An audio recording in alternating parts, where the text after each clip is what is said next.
Chers enfants, cher Yaakov, ton épouse, madame la rectrice, madame la mère adjointe, les représentants de l'État, le corps enseignant, il y a un texte du Talmud qui nous fait part d'une discussion très surprenante entre les maîtres. Pendant 2 ans et demi, ils ont discuté s'il était bon pour l'humain d'avoir été créé ou pas. A priori, question sacrilège. Eh bien non. Pendant 2 ans et demi, ils ont discuté au fond, est-ce qu'il était bon d'exister? La vie n'est pas toujours simple. Il n'y a pas toujours que des moments de bonheur. Ils sont arrivés à la conclusion suivante. Yoter tov haya shelo nivra. Peut-être qu'il aurait mieux fallu ne pas être créé. Mais ils continuent, ils disent Aval arshav shenivra. Mais maintenant que nous avons été créés, Yepashpesh b'maasav, alors nous allons commencer à réfléchir et à penser notre manière d'agir.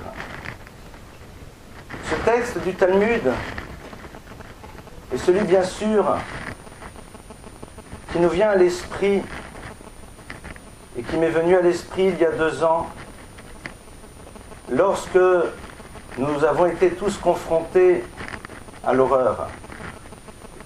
Yoter tov haya shelo. Il aurait été combien mieux que rien n'existe, que ces événements n'aient jamais eu lieu. Mais la force du peuple juif, c'est de dire Aval arshav. Mais maintenant que cette réalité est là, qu'est-ce que l'on fait avec? Nous avons vécu une épreuve en hébreu se dit Nisayon. Et le mot Nisayon, qui veut dire épreuve en hébreu, vient de la racine nes qui veut dire un drapeau, un étendard, comme le verset le dit, Harimunes alami. Quel rapport? Un drapeau, c'est un identifiant. Le drapeau, c'est ce qui permet de savoir qui est là. Et nos maîtres nous disent que c'est dans les moments d'épreuve que l'on révèle qui l'on est. Ce matin, dans la prière, nous avons dit Al tevienu l'idée nisayon velo l'idée bisayon. Ne nous amène pas à des moments d'épreuve afin que nous n'ayons pas honte dans parfois malheureusement la mauvaise gestion des choses. Eh bien, je pense que vous n'avez pas à avoir honte, que nous n'avons pas à avoir honte, d'avoir su décider qu'une telle souffrance devait être le support à une réflexion sur comment avancer. J'étais encore hier soir en contact avec Eva Sandler, qui est aujourd'hui à Paris pour une autre inauguration. Et nous parlons régulièrement. Et je parle régulièrement à Yaakov. La souffrance, elle est là. Elle ne disparaît pas. Il est facile de parler d'une chose alors que l'on ne sait pas de quoi on parle. Alors sur cela, je me tais.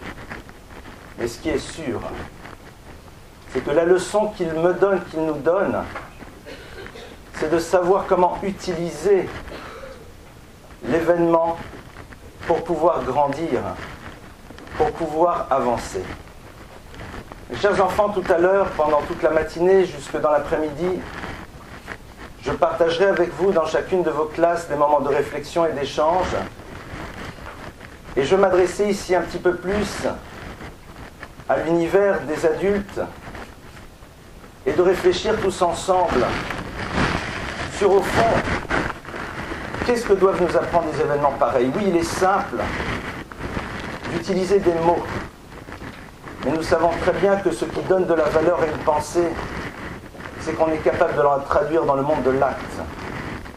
Le peuple d'Israël, au moment où il reçoit la Torah sur le Sinaï, dit « Naaseh v'nishma » nous ferons et nous entendrons. Alors cette phrase est curieuse. Et le peuple juif, en vérité, dit entre autres, c'est à travers la manière dont nous allons agir que nous allons révéler d'abord à nous-mêmes que nous croyons à ce que nous disons. Les mots sont des mots. Ce qui les valide, c'est la traduction dans le monde de l'acte, le maasé, le pashpej, le maasav. Les motivations, les pourquoi et les comment, au fond, ne changent rien à la réalité. Je vais vous raconter une histoire vraie,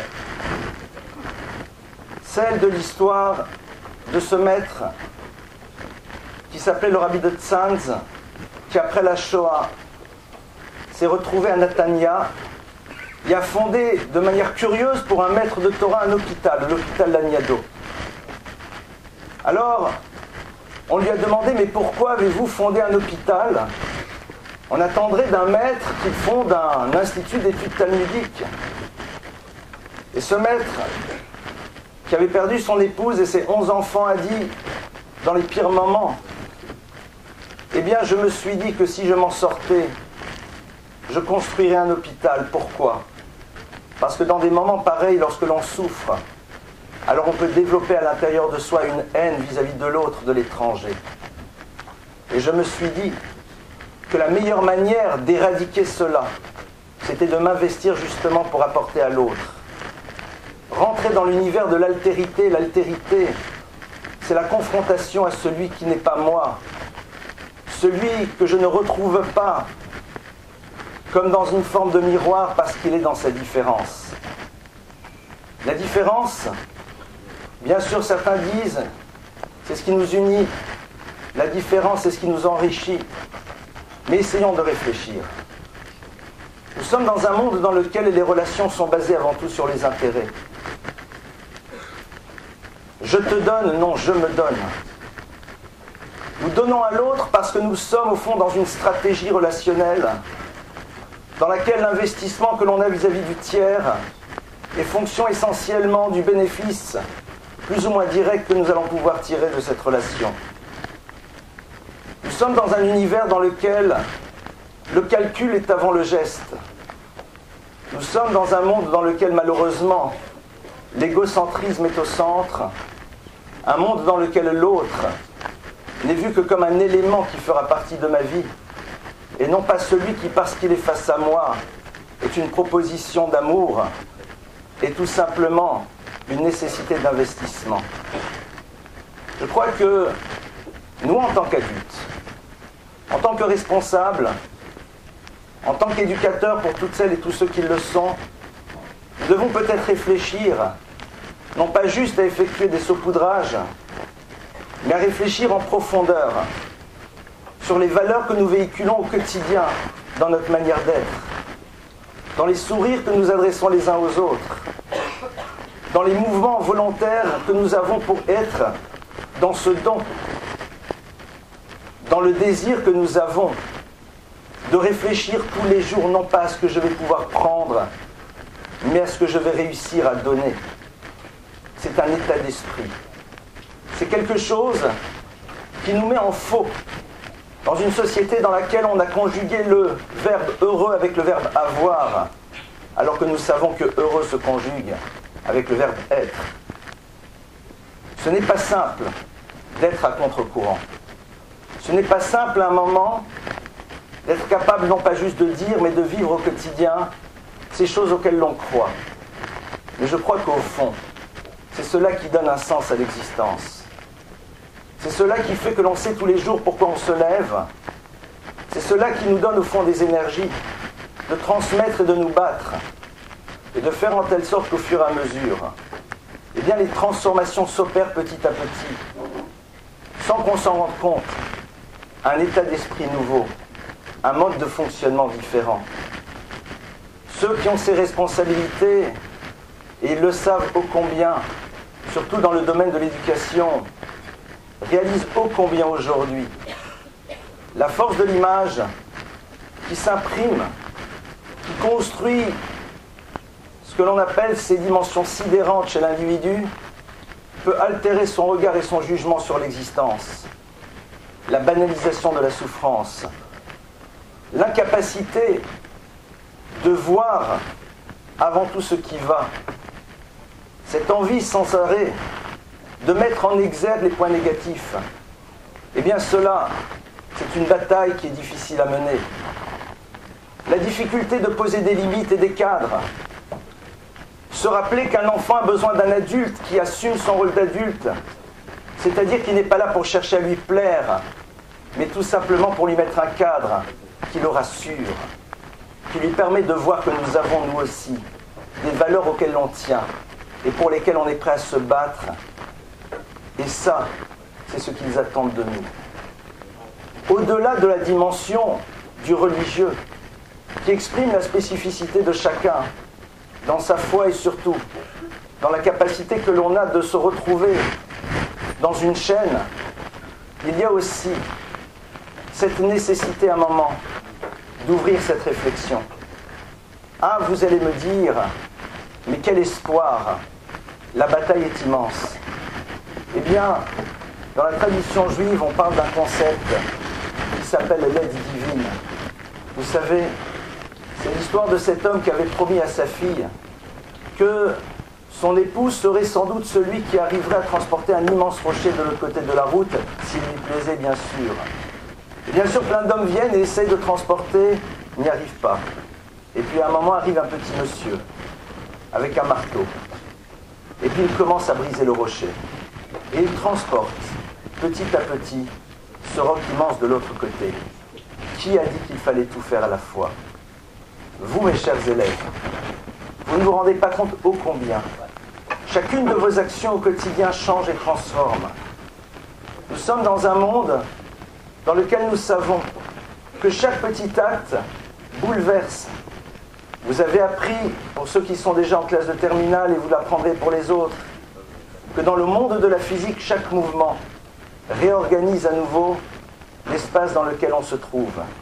Il en est de même au niveau spirituel. Chacune de vos actions génère un impact. Cet impact, il est là. Il n'est peut-être pas tout de suite visible, mais il est quand même bien présent. Alors, bien sûr, cette réflexion, nous devons l'avoir.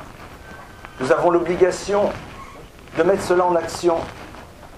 Nous avons l'obligation au quotidien de repenser aux fondamentaux autour desquels nous allons organiser les valeurs et les transmissions à nos enfants. Et si nous sommes prêts, chacun de notre côté, à prendre le temps de repenser à cela, à faire preuve de plus de chesed, de compassion, de gentillesse, d'ouverture, de sensibilité, d'avoir des regards de tendresse les uns vis-à-vis des autres, de voir avant tout ce qui va, avant de voir ce qui ne va pas, de valoriser avant tout les réussites, avant de stigmatiser les échecs, d'être capable d'applaudir les efforts et non pas seulement les résultats.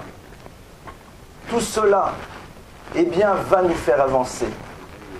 Et je crois qu'au fond, ce qui est important, c'est ce que j'ai entendu un jour d'un de mes maîtres, qui lui-même est passé par l'horreur il y a plus de 60 ans, et qui m'a dit la chose suivante. Nous ne savons pas pourquoi nous sommes encore là et plus les autres. Mais notre question, c'est de savoir ce qu'ils attendent de nous. S'ils étaient là, qu'est-ce qu'ils nous diraient ? Eh bien, je pense qu'ils nous diraient peut-être aussi un tout petit peu cela. Si nous arrivons à le mettre en place, alors je pense que nous arriverons à faire de belles choses. Petit à petit, c'est vrai. Et nous arriverons alors à arrêter d'être les enfants de notre passé. Et nous arriverons à devenir les parents de notre futur, que l'on ne chamotte, que leurs âmes, de là où elles sont, nous envoient tout ce qu'elles peuvent nous donner, et que nous soyons dignes de le recevoir, et surtout de continuer à le transmettre. Amen, amen.